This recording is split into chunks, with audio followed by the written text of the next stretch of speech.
We have tonight a little exercise just to make sure that we're on our toes and filled with energy and paying attention. So we got a little exercise here, okay? Now, everybody ready? Oh, okay. We've got enthusiasm for it. I can't wait to do this. Well, let's just start by covering up most of our eye. Not everything, though. Not everything. Maybe about half, 3/4 of the eye. Don't close the eye. Now, what do you see? I know I see just this microphone here. Nothing much else, not too many people. Probably see what is right in front of you and nothing else. No, the people, family members, friends, people around, don't see that. Only what's right in front of us. Well, in our gospel tonight, Jesus is led by God out into the desert to be tempted by the devil. And there, Jesus is tempted in much the same way as we're tempted. And also it tells us that God was there to help him in that temptation, to help him resist in that temptation. In just the same way, God is there for us to help us resist the temptations that we face. Now remember the exercise. Remember the covering up our eyes. What did we see? Nothing but what was in front of us. And in temptation, it's much the same way. All we can see is that temptation that's right in front of us. And we can't see anything else. But when we turn to God and just ask the help of God, then the vision widens. And that's what God does for us in temptation. Widens our vision so that we can see the possibilities of resisting that. Otherwise, all we have is a temptation.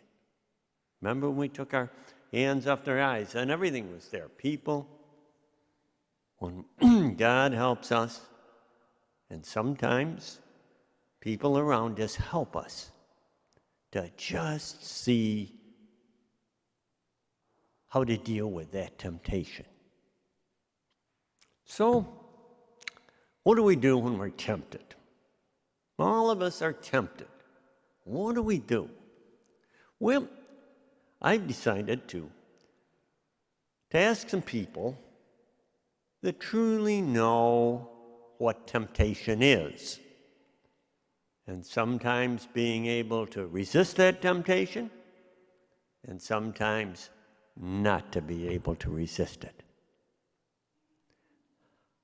I asked some of the inmates over at the County Justice Center, jail, just a block away. And what they say, well, almost every one of them says, you have to get away from what's tempting you. Get away from what's tempting you and try and look for people that are going to help you and not make matters worse. Look around for positive people, not negative. Well, one inmate, an older person, had a chance to think about it. And this is what he had to say. And I'd like to just, I was able to write most of it down, and I'd like to just read to you tonight, very shortly, what he had to say about temptation. Very simply, he said, stay prayerful, stay praying. Without this connection, we turn away from God, and we become the answer, not God. The farther we move away from God, the closer we move to temptation. If our mind isn't occupied with positive thoughts, it'll be occupied by something else. We're bombarded in this age with information. And this can easily lead us away from God. We think we can make it on our own. We need the help from God to do what God asks of us each day. Perhaps we found his answer helpful. Now,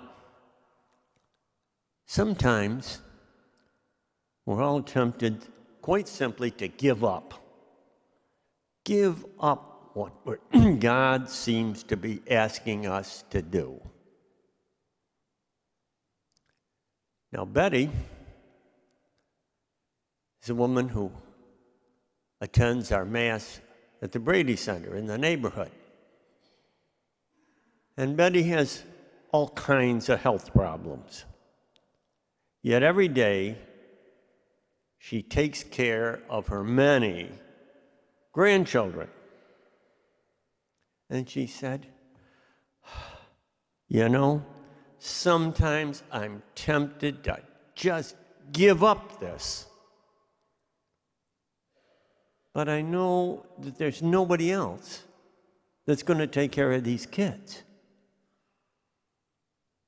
So every Sunday I come here to Mass to ask God's strength, to ask the strength of God to keep going.